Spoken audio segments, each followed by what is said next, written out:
ധ്രുവ് റാട്ടി ഈ പേരിന്ന് ഒട്ടുമിക്ക ഇന്ത്യക്കാർക്കും സുപരിചിതമാണ്. കേന്ദ്ര സർക്കാരിനെയും പ്രധാനമന്ത്രി നരേന്ദ്രമോദിയെയും അതിരൂക്ഷമായ ഭാഷയിൽ വിമർശിച്ചുകൊണ്ടുള്ള വീഡിയോകൾ സോഷ്യൽ മീഡിയയിൽ പോസ്റ്റ് ചെയ്തുകൊണ്ടാണ് ധ്രുവ് ജനങ്ങളിലേക്ക് എത്തിയത്. രാഷ്ട്രീയവും വ്യക്തിപരവുമായ നിരവധി വേട്ടയാടലുകൾ നേരിടേണ്ടി വന്നിട്ടും ധ്രുവ് തന്റെ പോരാട്ടം തുടരുകയാണ്. ധ്രുവിനെ പോലെ തന്നെ മോദി സർക്കാരിനെ കൃത്യമായ തെളിവുകളോടെ വിമർശിക്കുന്ന നിരവധി കണ്ടന്റ് ക്രിയേറ്റേഴ്സ് ഇന്ന് ഇന്ത്യയിലുണ്ട്. അത്തരത്തിൽ ഇപ്പോൾ സോഷ്യൽ മീഡിയയിൽ വലിയ ചർച്ചകൾക്ക് വഴിവെച്ചിരിക്കുകയാണ് ദ നിക്കി എന്ന യൂട്യൂബ് ചാനൽ. BJP, RSS രാഷ്ട്രീയം, ഗവൺമെന്റ് നയങ്ങൾ, അംബാനി കുടുംബം തുടങ്ങിയ വിഷയങ്ങളിൽ ഈ ചാനൽ നടത്തുന്ന അന്വേഷണാത്മക റിപ്പോർട്ടുകൾക്ക് വലിയ സ്വീകാര്യതയാണ് ലഭിക്കുന്നത്. പ്രധാനമന്ത്രി നരേന്ദ്രമോദി എന്ന വ്യക്തിയെക്കുറിച്ച് ജനങ്ങളുടെ മനസ്സിലുള്ള അതിമാനുഷിക പരിവേഷം വെറും പൊള്ളയാണെന്നും കോടിക്കണക്കിന് രൂപയുടെ PR വർക്കിന്റെ ബലത്തിലാണ് ഈ ഇമേജ് നിലനിൽക്കുന്നതെന്നുമാണ് ഈ ചാനൽ പുറത്തുവിട്ട ഏറ്റവും പുതിയ വീഡിയോ പറയുന്നത്. നരേന്ദ്രമോദി എന്ന പേര് കേൾക്കുമ്പോൾ നിങ്ങളുടെ ഉള്ളിൽ തെളിയുന്നത് ഒരു ലോക നേതാവിന്റെയോ അവതാര പുരുഷന്റെയോ ചിത്രമാണെങ്കിൽ അവിടെയാണ് PR തന്ത്രങ്ങളുടെ വിജയം ഒളിഞ്ഞിരിക്കുന്നത്. ലോകത്തിലെ ഏറ്റവും വലിയ PR ഏജൻസികളെയും പരസ്യ സംവിധാനങ്ങളെയും ഉപയോഗിച്ച് കഴിഞ്ഞ 1/4 നൂറ്റാണ്ടായി ഇന്ത്യയിൽ നടന്നുകൊണ്ടിരിക്കുന്ന ഒരു ബ്രാൻഡ് ബിൽഡിംഗ് പ്രക്രിയയുടെ ഫലമാണ് ഇന്ന് നാം കാണുന്ന ഈ മോദി പ്രഭാവം. 2002 ഗുജറാത്ത് കലാപം ഉണ്ടാക്കിയ ആ കറപുരണ്ട പ്രതിച്ഛായ മാറ്റിയെടുക്കാനാണ് മോദി ആദ്യമായി PR തന്ത്രങ്ങൾ പയറ്റിയത്. അന്ന് രാജ്യാന്തര തലത്തിൽ ഒരു വർഗീയവാദിയെ മുദ്രകുത്തപ്പെട്ട മോദിക്ക് അമേരിക്ക വിസ നിഷേധിക്കുകയും ലോകരാജ്യങ്ങൾ അദ്ദേഹത്തെ മാറ്റി നിർത്തുകയും ചെയ്തിരുന്നു. ഈ പ്രതിച്ഛായ മറികടക്കാൻ വികസനം എന്ന വാക്കിനെ അതിശക്തമായി വിപണനം ചെയ്യാനാണ് അദ്ദേഹം ശ്രമിച്ചത്. ഇതിനായി അമേരിക്കയിലെ വമ്പൻ PR ഏജൻസിയായ അപ്കോ വേൾഡ് വൈഡിനെ കൂട്ടുപിടിച്ചു. മാസത്തിൽ കോടിക്കണക്കിന് രൂപ പ്രതിഫലം നൽകി അവർ മോദിയുടെ ഓരോ ചലനങ്ങളെയും വാക്കുകളെയും വസ്ത്രധാരണത്തെ പോലും അടിമുടി മാറ്റിയെടുക്കുകയായിരുന്നു. വൈബ്രന്റ് ഗുജറാത്ത് വഴി ടാറ്റയെയും അംബാനിയെയും അദാനിയെയും കൊണ്ട് തന്നെ പുകഴ്ത്തി പറയിച്ച് വികസനത്തിന്റെ തിളക്കത്തിന് പിന്നിലേക്ക് ഗുജറാത്ത് കലാപത്തിന്റെ വാർത്തകളെ അവർ മറച്ചുപിടിച്ചു. 2014 പൊതുതെരഞ്ഞെടുപ്പിൽ രാഷ്ട്രീയ തന്ത്രജ്ഞനായ പ്രശാന്ത് കിഷോറിനെ ഉപയോഗിച്ച് ഒരു സാധാരണ ചായക്കടക്കാരന്റെ മകൻ എന്ന വൈകാരിക കാർഡാണ് മോദി കളിച്ചത്.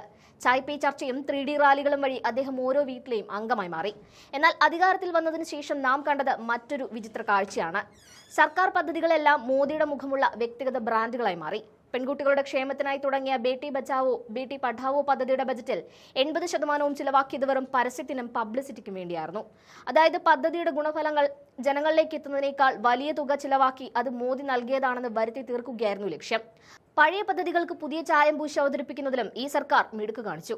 UPA സർക്കാരിന്റെ കാലത്തെ നിർമ്മൽ ഭാരത് അഭിയാൻ സ്വച്ഛ് ഭാരത് മിഷനായും ഇന്ദിരാ ആവാസ് യോജന പ്രധാനമന്ത്രി ആവാസ് യോജനയായും മാറി. പേര് മാറുമ്പോൾ അവിടെ ഭരണാധികാരിയുടെ മുഖം മാത്രമാണ് പുതിയതായി വരുന്നത്. ഗുണഫലങ്ങൾ പഴയതുതന്നെ. കഴിഞ്ഞ 8 വർഷത്തിനിടെ കേന്ദ്ര സർക്കാർ ചിലവാക്കിയ പരസ്യതുക 6000 കോടി രൂപയ്ക്ക് മുകളിലാണ്. ഈ പണം ഈ നാട്ടിലെ സാധാരണക്കാരന്റെ നികുതി പണമാണ്. ഇതിനൊപ്പമാണിപ്പോൾ പ്രചരിപ്പിക്കപ്പെടുന്ന ദൈവിക പരിവേഷം.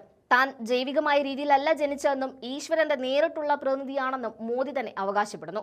ചോദ്യങ്ങൾ ചോദിക്കാൻ പാടില്ലാത്ത ഒരു വിശുദ്ധ ബിംബമായി മോദി ഇവിടെ പ്രതിഷ്ഠിക്കപ്പെട്ടിരിക്കുന്നു. തൊഴിലില്ലായ്മയും വിലക്കയറ്റവും പോലുള്ള അടിസ്ഥാന പ്രശ്നങ്ങൾ ചർച്ചയാകാതിരിക്കാൻ വേണ്ടിയാണ് ഈ ദൈവിക പരിവേഷം കൃത്രിമമായി നിലനിർത്തുന്നത്. ജനാധിപത്യത്തിൽ വ്യക്തിപൂജയ്ക്ക് സ്ഥാനമില്ല. പകരം കൃത്യമായ ചോദ്യങ്ങൾക്കാണ് പ്രാധാന്യം. 10 വർഷമായി ഒരു പത്രസമ്മേളനം പോലും നടത്താത്ത നേതാവാണ് താനൊരു ലോകഗുരുവാണെന്ന് അവകാശപ്പെടുന്നതെന്നത് വലിയൊരു വൈരുദ്ധ്യമാണ്.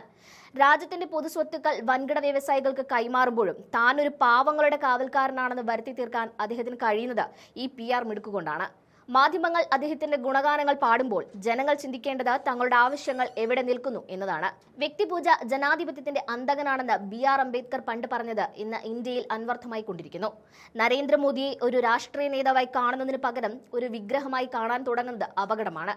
പരസ്യങ്ങൾ കൊണ്ടോ പബ്ലിസിറ്റി സ്റ്റണ്ടുകൾ കൊണ്ടോ മറച്ചുവെക്കാൻ കഴിയാത്ത സത്യങ്ങൾ വരും കാലങ്ങളിൽ പുറത്തു വരിക തന്നെ ചെയ്യും എന്ന് പറഞ്ഞുകൊണ്ടാണ് വീഡിയോ അവസാനിക്കുന്നത്. 4 ലക്ഷത്തിലധികം കാഴ്ചക്കാരുമായി വീഡിയോ വൈറലാണ്. വിശ്വഗുരുവിനെ ഇകഴ്ത്തുന്ന വീഡിയോ ആയതുകൊണ്ട് തന്നെ വീഡിയോയ്ക്ക് അധികം ആയുസ് ഉണ്ടാവില്ലെന്ന ആശങ്കയും കാഴ്ചക്കാർ പങ്കുവയ്ക്കുന്നുണ്ട്. നരേന്ദ്രമോദിക്കും സർക്കാരിനുമെതിരെ ജൻസി പ്രക്ഷോഭം തന്നെ അണിയറയിൽ ഒരുങ്ങുന്നുണ്ടെന്നാണ് ഓരോ വീഡിയോയും സൂചിപ്പിക്കുന്നത്.